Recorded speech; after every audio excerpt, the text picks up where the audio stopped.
Welcome to Yes Also. I'm Suzi Barrett, and this episode is such a treat. We recorded it live in Portland at Kickstand Comedy, and my guests are the wonderful Reiff and Kristen Schier. Dylan came up as an improviser in Chicago, and Kristen came up in Philly, but they both magically landed in Portland, where Dylan co-founded Kickstand, and Kristen is now Kickstand's educational programs director.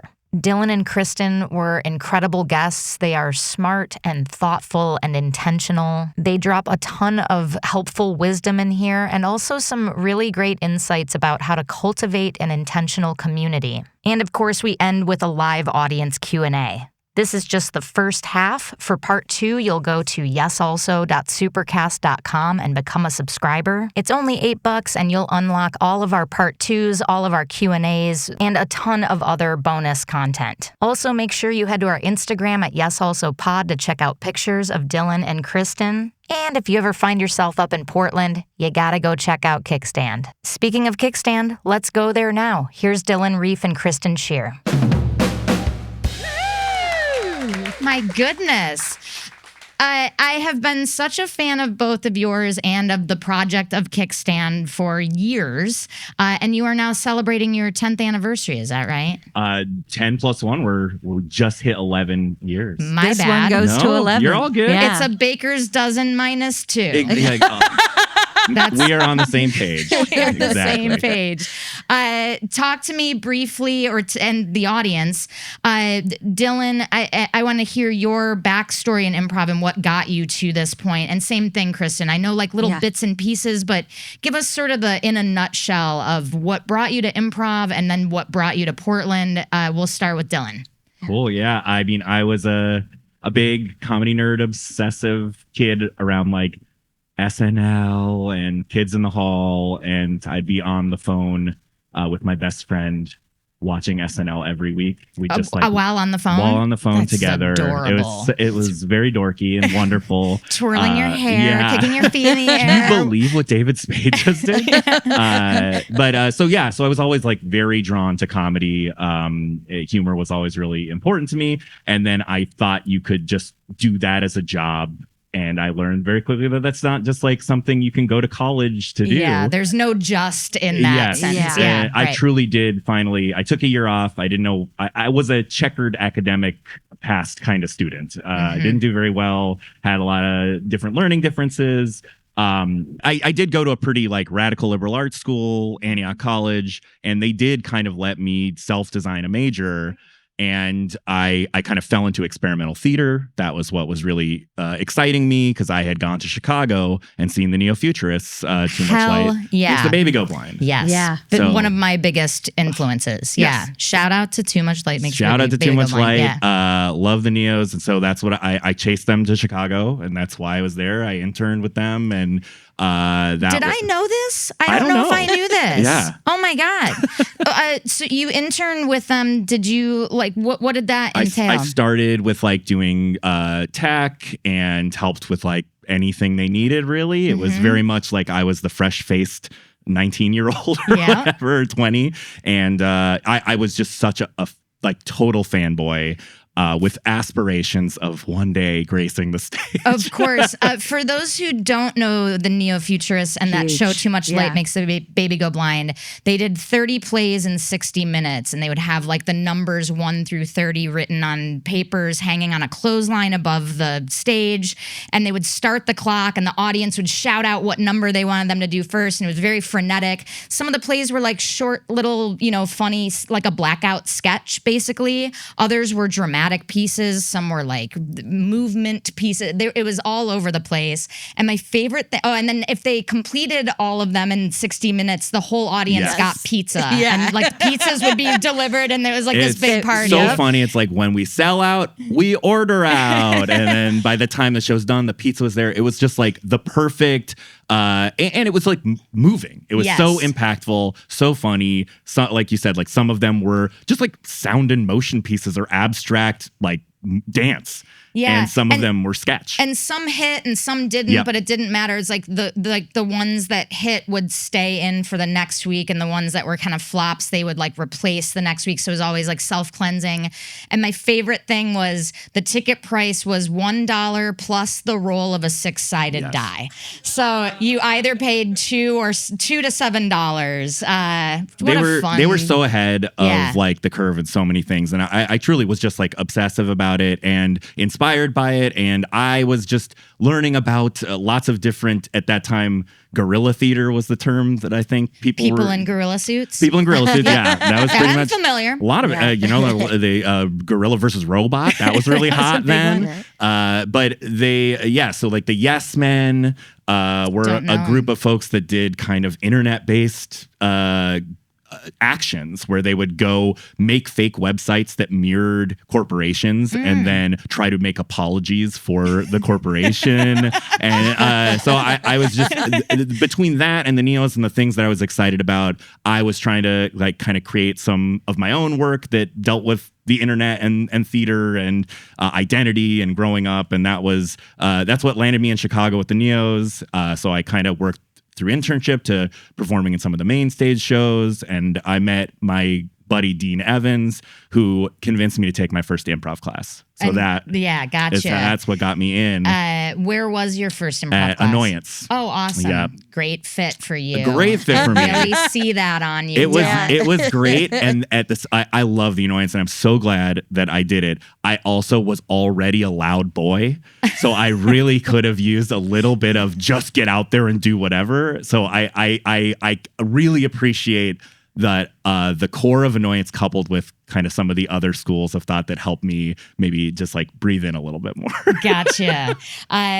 Annoyance rewarded the parts of you that could have used a little bit more of a bedtime. Yeah. And it was awesome. Like it really did feel like living therapy at the time of just like coming into my own and go out there and just do something. And then by the end of the first year or the first session of class, it was like, do you know that what you just did was the best gift you could give a scene partner?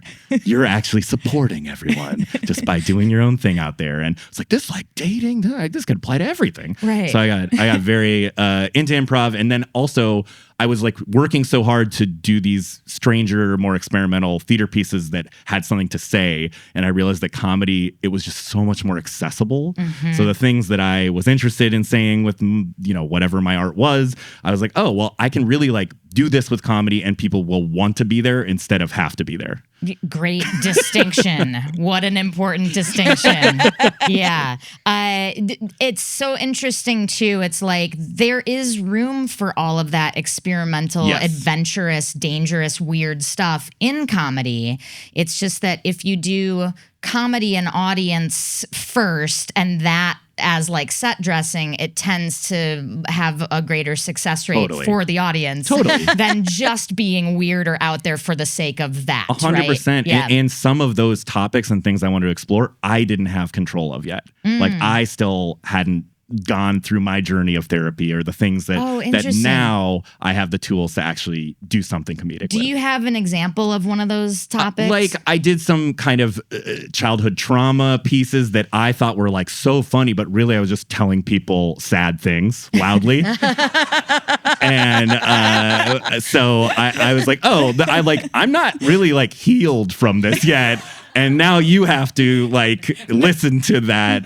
You have to watch my meltdown and then carry that out into the streets tonight. My comedic violence to you through my own trauma. Comedic violence is such a great phrase. So that was like a learning process too of like, like I really need to have done some work to deal with certain topics in an effective way or a way that I'm really actually doing what I said I was setting out to do. Do you feel like your comedy comes from a place of like having, from what you're saying, it sounds like you have a goal, like you want to affect change or you want to make people realize it all comes from that place. It really started with like I was so impacted by like community and my college I went to was like a really radical liberal arts school. They were the first college that started the sexual offense prevention policy, which was like asking and talking every step of consent from like holding hands to intercourse and like can I do this? Can I do that? And it was a tool and a system of like both having like enthusiastic consent and learning about consent while also being okay with like talking about sex. And it really like opened up my brain to like how that has domino effect and changed how I think about like opting into a set of values that we're all sharing. And the change that it made in my life and the school in general, that's just one example of it. But it really created a community of people who were excited to make change in the world. And I think with comedy, I really did feel like it's a butterfly wing in some way, that if I want to make a certain change in this world, it was a small thing that I could do that could affect someone who maybe did a bigger thing. And I don't know how I've come around a little bit on it, and where it's like, yeah, or I could like volunteer my time more effectively in some ways. So I've struggled and battled with it different ways, but really the core of it was like, I love community. I love what community did for me and supported me. So that was a lot of where I was coming from with thinking about what I want to do with comedy. And I love telling fart jokes. Kristen, oh wait, but we didn't get you to Portland yet. Oh, yeah. The real Cliff Notes, bopped around, did a bunch of stuff, burnt out in Chicago, was working a million jobs to like try to do performing. And then I was PlayStation's video game MC around the country for a couple years. Whoa. And I kept coming through Portland. And I loved it. And I just got drunk one night with some friends that lived here. And I said, give me 6 months and I'm just going to move here. And moved here, had no clue, sight unseen, basically, for the comedy scene. And I had been taking a little break. And then I found out there was a ton of great improv here, but maybe not like a place to experiment. Yeah, gotcha. I love it. Great. We will put a pin in that. Kristen, begin. Okay. All right.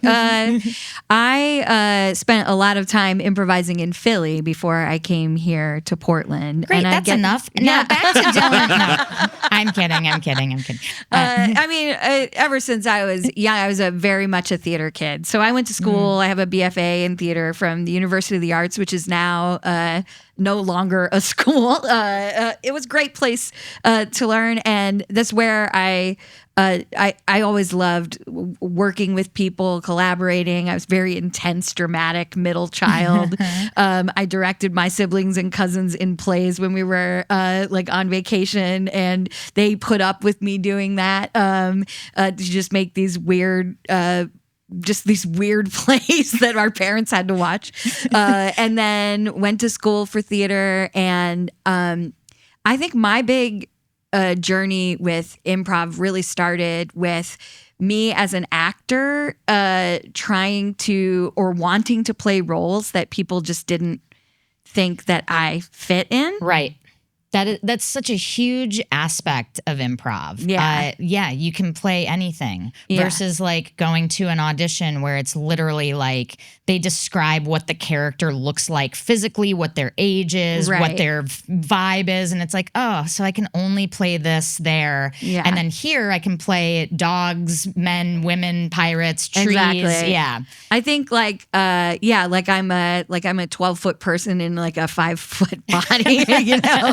I want to play all these things, and I feel like improv gave me the opportunity to do that. I've noticed that most of your improvised characters name that they are 12 feet tall. Yeah. Yes. It has nothing to do with the scene. No, it's very strange. Yeah. We're always trying to like rope it into the logic of the world. Yeah. Exactly. And so like playing improv, improv is just sort of like this holodeck where you can do anything and anything is possible. And you discovered improv in Philly? Yeah. In my senior acting teacher was Jen Childs, and she was a member of Comedy Sports and also just an amazing performer in Philadelphia. And she brought like part of our session, like in acting, was rooted in improv. And so I was like, oh, wait, this feels different than like sitting down with a play or a text, which I love. This feels like I can do anything. And I just feel like I caught fire, like in like the possibilities. And then so when I got out of school, it's just like what I looked to do, because I wasn't being cast as Juliet in Romeo and Juliet. I was being asked to play the nurse or to play, Peter or like something else, Think bigger, taller. Yeah, taller, please. 12-foot Peter. Is there any? Yeah. Yes. It's also interesting too when you sit with texts and plays and rehearsals for so many years to blow open the doors into a world where it's like you burn through like 20 scenes in a night, and it's like, oh, what? I don't have to like sit with this one scene every day for 8 weeks. I can suddenly do all of these things and cover so much ground. Like, it is exhilarating. Yeah, and I feel like I'm a much better like performer as an improviser than I am as an actor. Because why is that? Because I can't trick myself to be spontaneous or to like make a moment feel like it's lived for the first time. You mean in like a scripted situation where you've done the same scene 20 times and you can't trick. There's like so much anticipation that goes in there. But then once I got the improv tool, I was like, wait a minute. This is a moment-to-moment thing. I can actually improvise this scene, even though I don't, know, like my character doesn't know where it's going, even though I do. And I do think that like theater and improv have a way of talking to each other, right? The compliment after an improv show is like, that seems scripted. And the compliment after a theater show is like, wow, that seemed totally spontaneous. Totally spontaneous, like it's happening right here in the room right now. So true. Yeah. I never thought about that. Yeah. The mirrored compliments like that.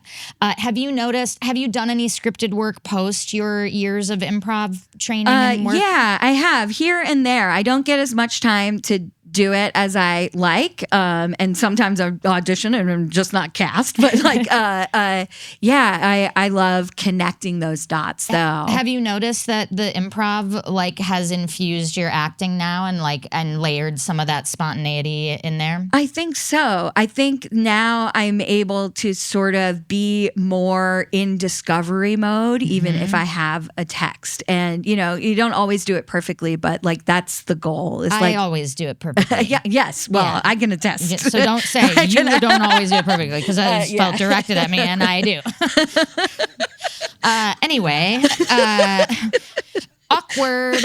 No. It's never going to be perfect. There is no such thing as perfect. Yeah. But I was curious if you noticed that it felt more that you're noticing little moments. Because to me, improv sort of rewires your listening abilities and like what you are listening to and what you are micro reacting to. And I noticed that showing up even in like auditions for commercials. It's like the little micro moments that my body is like sensitive to and that make little spontaneous moments. Yeah. It's so big. And so getting out of school, like I started to do a lot of improv, and this scene in Philly was really like young and fresh at that time. There was comedy sports that had been around for a long time, but so what happened with me is I got in at this place where the entry point was like, okay, well now you're going to be doing shows, now you're going to be teaching, now you're going to be like doing stuff like right off the bat. Get to work, kid. Yeah, that's great. Because we were building like this scene. Was that comedy sports or was that another theater? No, it was the Philly Improv Theater. It was like one of the first places where you could take long form classes. Comedy Sports had been doing a long form show, but they weren't teaching those classes. And we just started, long nights, long hours, just like booking spaces, putting up shows, taking classes, teaching classes at the same time. And I was, very involved at the Philly Improv Theater, at first as a performer, then as a teacher, then as the producer of like specialty shows, like produced shows that kind of had like a hook or a genre that connected like my theater world, and then just as the improv producer in general, and then I started with my friend just touring around the country doing improv festivals. And through that, connected with some people here in Portland and got asked to come out and be co-artistic director of Curious Comedy Theater. Oh, great. Which, was there, love that community. But that was not a great fit for me. And we can call it a curious fit. Yes. Yeah. And then landed here at Kickstand. And I think the role that made sense was, helping out with the curriculum at first. And then became the educational programs director to make a much longer story short. Yeah. Great. I love it.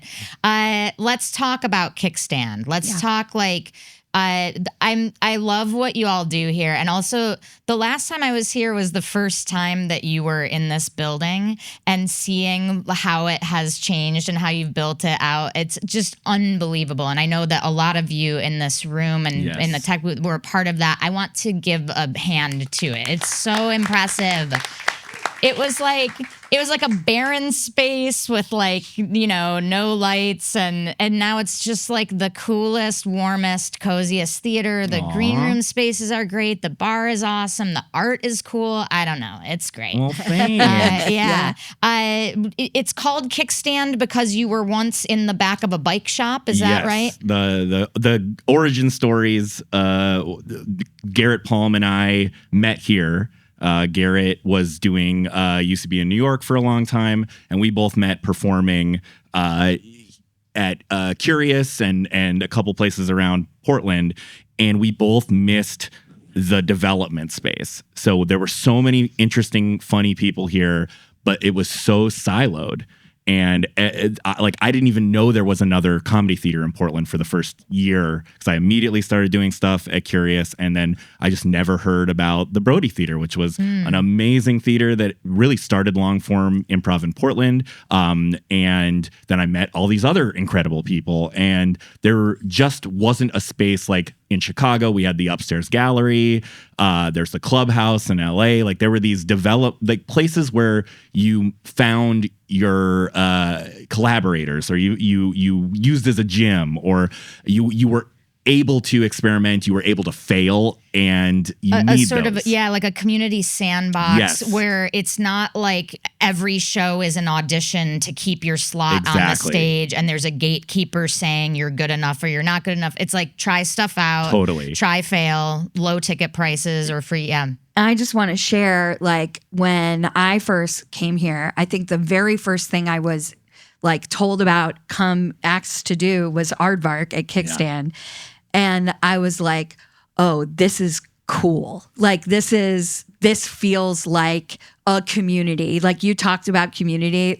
It felt really different than than other places in Portland. What was aardvark, and why did it feel different? So we started Secret Aardvark, which was kind of based off what's the show in LA? Mod. Is it Mod? What? No. Oh, mock improv? Yes, oh, yeah. The mock. Yeah, so we took Jake kind of Regal's brainchild. Exactly. Yeah. So we took the kind of mock model with a goal of hey, everyone can try out a character bit, and then we're going to have mixed up groups of improvisers of different skill levels to help reinforce good habits in the community, get people to meet each other, and then that's still place of experimentation. And it was a place that we could then invite folks in who were visiting from out of town or at other theaters, so that our community could meet other people and other ideas. And the formula is sort of you have this grand pool of maybe 40 players, but you mix them up in different combos each time. Exactly. So they get to know each other as a collective, but you're playing in a new combination of 8 people every time. Yep. Yeah, it's a great formula. You looked like you wanted to. Oh no, that was it. It was exactly I was outside of Portland, and someone said, "Oh, you got to come and do this show," and I could just be a guest. And then people who visited from that point on, I was like, I know a show that you can safely come and do. Drop into. With both of you having been outsiders from other scenes, arriving in Portland, did you have a sense of is there a flavor to Portland improv that feels unique to you, or how would you describe the voice of the comedy here? I mean, this is hard because I'm coming from Philly. So yeah, I feel like very like not to like it was very restrained, polite. So polite. And following a lot of tea drinking, or what are we? A lot of like, yes, let's. Yeah. No matter what. Where it was going, what was happening, to like the detriment of acknowledging the unusual and fun. Right, so we were there was so much kindness because people felt bad saying like, you're acting strange in this scene. And so we'd miss a lot of the fun of those scenes. Comedy thrives on tension, y'all. And disagreement and someone not wanting to do something but doing it anyway. And yes, despite, right? And I do feel like that it was like a lot of yes and like yes and I will add another thing to this scene. Like instead of yes and we will focus this scene around one idea. Game of the scene in Portland when I got here. So I got here in 2010. And there was very few opportunities to learn and study and like kind of get access to those ideas a little bit more. And I had done some like intensives at UCB in LA. And then there was one other person who was teaching classes who was like a former New York UCB person who was teaching kind of weekly workshops here, who became kind of a mentor to a lot of us. And with the idea of this was the kind of improv that sparked me, that I was most excited about. And so that was one of the other kind of spices in the sauce of Kickstand when it started was, you can come here and kind of learn more about Game of the Scene, or learn that you don't know what Game of the Scene is and that you might enjoy it. Yeah, I want to kind of linger on this for a second. Do you guys feel like that spice, the necessary comedic tension, the not just being like, sure, yeah, let's jump off the cliff, yeah, whatever you want, whatever you say. Do you feel like that can exist without a hard, fast game of the scene? Or do you feel like there needs to be some training in game in order to have that? And I don't know if I know the answer to this. If I'm fully understanding the question. I'm not sure I do. I think that there is space for every type of improv. There are certain improv, if you're looking at like the spectrum, where this is for me on this side and this is for the audience on the other side. And there's certain types of improv that I could perform that me and my friends are having so much fun, but the audience maybe isn't. And that isn't necessary in all performance. It isn't necessary. The audience is not necessary fully. But I think if you're charging a ticket price and performing for folks, that if you're just doing something that is fun for you or more of a social activity, then you're not on like a product track. And both are really valuable. But I think at some point in your improv journey, you have to like kind of look at the perspective of, do I want to be on product track? And if so, these are the opportunities or these are the things that I would do.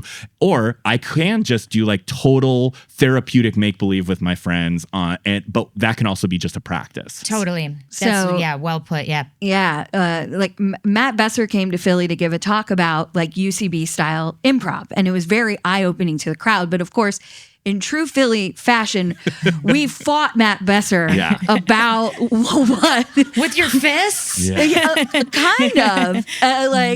They were like, he was like, the unusual thing, and like. And we're like, nuh-uh. And he's like, no, you don't have to yes and after a certain point. And we're like, what? Well, maybe that's true, actually. So, like, I feel like when he came to give this talk and talk about the difference between saying yes and heightening and exploring a particular idea, and the moment of a scene where yes and kind of like, in a way goes away, and now we focus the scene on this idea, was really eye-opening to me. And I think at that point, then Philly's close to New York. A lot of people were bringing back ideas from the UCB classes that they were taking, but a lot of the leadership at FIT was trained in Chicago and coming from Chicago. So Kickstand really did feel like a natural place, because that's kind of what Kickstand is trying to do, is like this very relationship focused with an eye to game of the scene, where we can talk about the unusual thing. But I do think it's just rooted in listening. And I think it's rooted in humanity. Yeah. Right, where it's like, you would not say please throw up all over my desk. Yeah. You know? Right. You Yeah. would react to that. Right. That's the thing. It's like if we are building a shared reality together and we want it to be realistic and we want to honor the truth of it, then if you say, "Can I strangle your cat?" I'm not going to say yes. Yeah. And here's a rope to do it. Yeah. It's like that wouldn't happen. So yeah, I almost wonder if we need a language upgrade that takes the yes out of the phrase yes and just like wipes it clean and replaces it with like building a shared world 100%. or universal like getting on the same page or something, like where you're getting on the same page about what the facts of the universe are, so that once you have those, then your characters within that reality can have their own life and their own opinions without saying yes to suggestions. I love that because, essentially in our classes here too, we're just like, okay, when we say yes,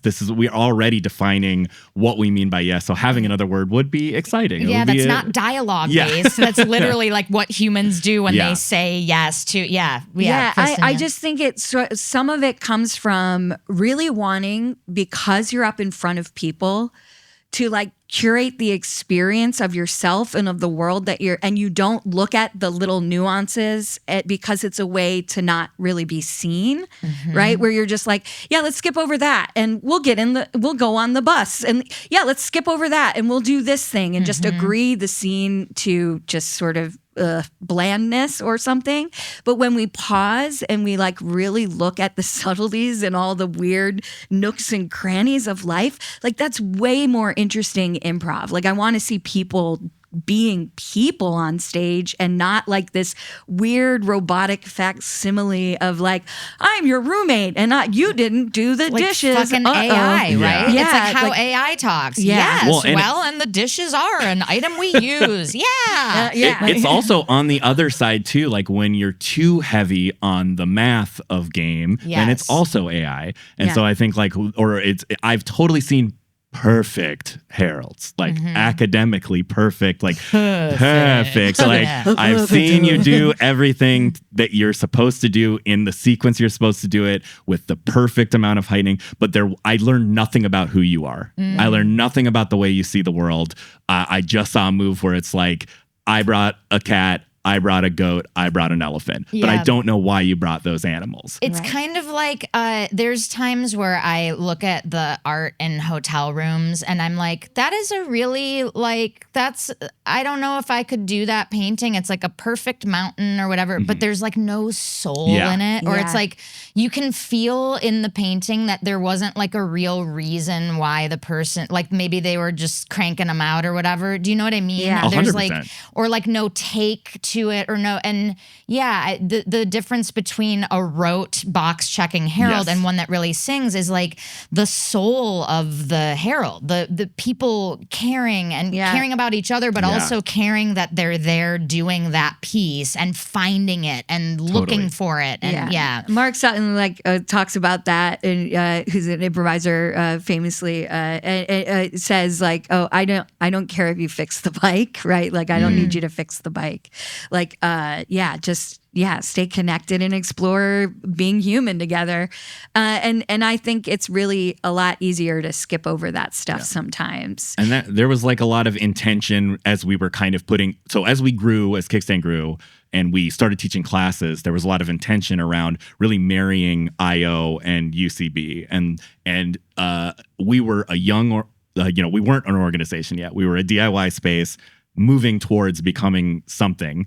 And because of that, we had such shallow roots. And we could pull them out if we didn't like them. And we could take the things that we loved about the places we trained and the people we trained with and leave behind the things that we felt were like toxic or bad or like ended up not making space for people or making people feel invited. And so that was like the beauty of having this young, interesting, weird thing. Well, I find it interesting also that you had an intentional eye on that and an awareness that you could pivot and change and pull out your roots. Like, I feel like something that accidentally happens as people build things is that it kind of gets away from them. Like the roots start calcifying or deepening without their knowledge that that's what they're doubling down on, or they feel like they have to keep like progressing down a path. Yeah. But why do you do that? Because we've always done it. Because that's how we do it. Yeah. You just have to be open to the idea that the way things have been done,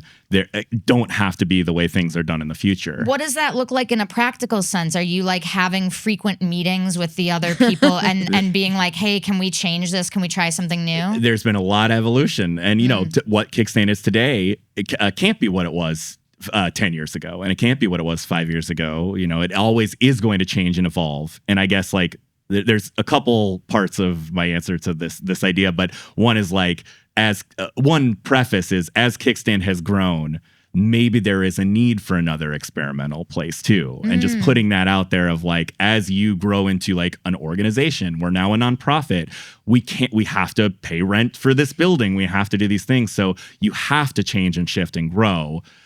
There is always another way to do things. And there's oftentimes a better way to do things that's more equitable. And a lot of the times it's so much more work. So you have to be really committed to like knowing that there's an easy way to do it and that there's a harder way to do it that ultimately has better results. Look at your resources and know what you can and can't accomplish. Yeah. And so part of that in our history looked like more frequent community meetings, or having more people in leadership, or less people in leadership because things weren't getting done because we talked all the time, or, you know, so I think that it really was a pretty organic collective kind of start. And then it was really interesting going from that collective to a nonprofit. It was a big change. Yeah, why that leap? What you're describing here is so relatable across so many like cities and theaters. It's that life cycle of, it's like the thing that UCB went through. It like started out as like, we're punk rock, we're in a basement, we're in a strip club, we don't fucking care, we shit on the stage, $5 tickets. And now it's like a fucking monolith that just bought a theater in Philly and Austin, and one in Austin. Austin. Is like franchising and like Casey told me yesterday they're like they're doing a UCB that's going to pop up in Edinburgh. I don't even know if that's like a press release yet, but you heard it here. They did not send an email to Portland.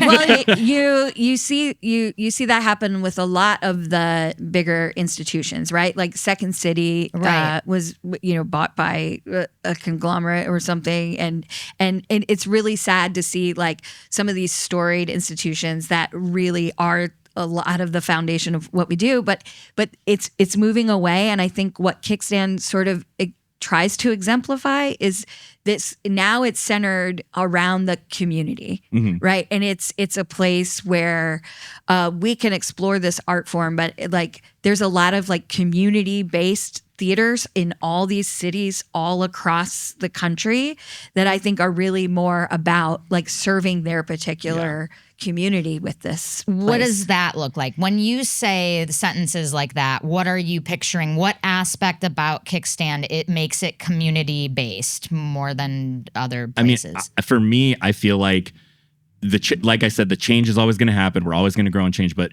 it's values aligned and like honoring those values for the community. So kind of tying the string from my college experience was like, what was special about that place was it was a group of people from all different backgrounds, and there were a lot of policies there, like the SOPP, the Sexual Offense Prevention Policy. These are not legal policies. You can't be arrested for breaking them. But everyone on that campus had opted into wanting to see a future where that mattered. And I think with Kickstand, it was like, if we can create a shared set of values and have everyone who wants to come participate be excited about those values, and that is a shared set of values that like are not just for me, they're for the each other's growth and change, and to put my lived experience up on stage and make space for that and all backgrounds, then it's not legal. Anyone can do whatever they want on this stage, but if you're not going to adhere to those values, there's a million other places to do improv. For you. Yeah. There's a million other places to do comedy, but when you're here, we all agree to like those values around what makes rich comedy and what comedy could be. It's the difference between rules and agreements, right? And we have a policy here called the Community Accountability Policy that Kickstand, before I was part of it, worked with an organization to create. And so, yeah, I think that is the big thing that focuses the community. And then also that we're just like excited about what we're all trying to do here, you know, and to be part of. And you might be at different stages of your journey in improv, but like you're a part of the journey of Kickstand, whether you're just a student or an audience member. But then as you get more investment in this place, you help get to shape what it is we put on the stage. That's amazing. And it does solve that sort of, I think, what a lot of places have, which is that sort of gatekeeper bifurcation of like, you either get on a Herald team and you're on stage or you don't. Or like to have like kind of an awareness that you matter in a place and that you're seen and that your shows are seen. Yeah. Yeah. For comedy to be like rich and valuable, it has to be like culturally responsive, right? So it can't just come from one point of view and tell everybody else, well, this is the point of view.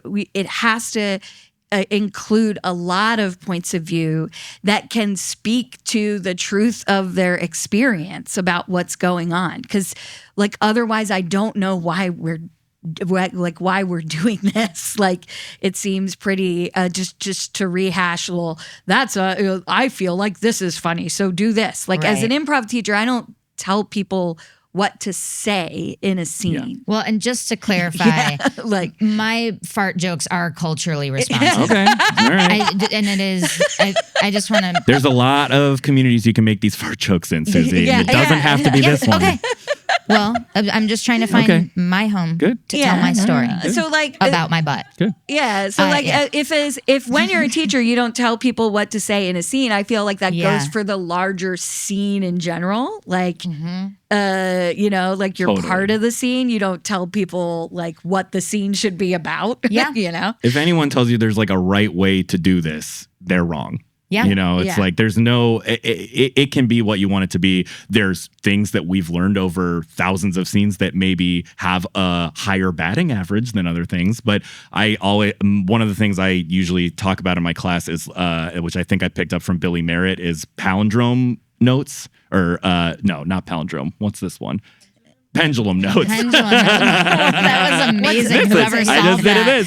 It's pendulum notes where it's like, I'm going to give you this note because it's something that I think historically I see is a way to increase the success of a scene. Yeah. But I've seen a scene the other way that does the exact opposite thing that was super, super funny. Right. Yeah. Every note I give, there is a pendulum note on the other side. It's kind of like there's like training wheels guidelines that happen usually in the beginning level of improv, where it's like, don't do teaching scenes, don't do transaction scenes, don't do a breakup or an argument. And yet when you become an advanced improviser, you can do any of those and have a great scene out of it. It's just that those tend to be sand traps that capture people.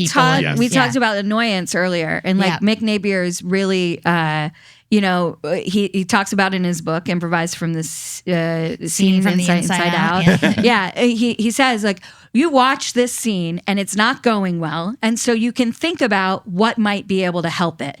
You watch a scene that's and you're too busy laughing because it's going so well that you're not noticing that those improvisers are breaking every rule in the book. Right. And so what it comes down to is that fear is what is contributing to a bad improv scene. Because so just don't be scared, everybody, okay? And then we'll all just be done with improv. We'll all be great finally. Yeah. Just don't be scared. Yes. It's easy. Yeah.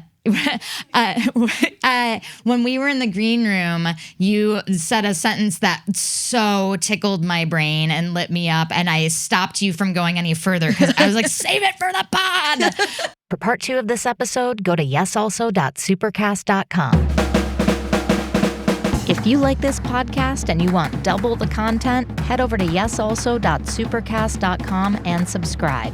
You can also help us out for free by subscribing to us on YouTube and talking us up to your improv communities. If you have a question that you'd like us to answer in one of our Q&A episodes, or a topic that you think would make a great bonus episode, put it in a 5-star review. If you're a theater who would like to host us for a live recording and improv show, let us know at yesalsopod@gmail.com. A very special thanks to our producer, Ryan Rosenberg, audio and video editor, Brian Kessler, and Britt Faye, who does our marketing. Thanks for listening, and we will see you next week. No, we won't, Suzi. That's not how podcasts work. They won't even see us. They will listen to us, so it's actually the opposite of both things you said. Thanks for listening, and you will listen to us next week. Maybe. We don't know.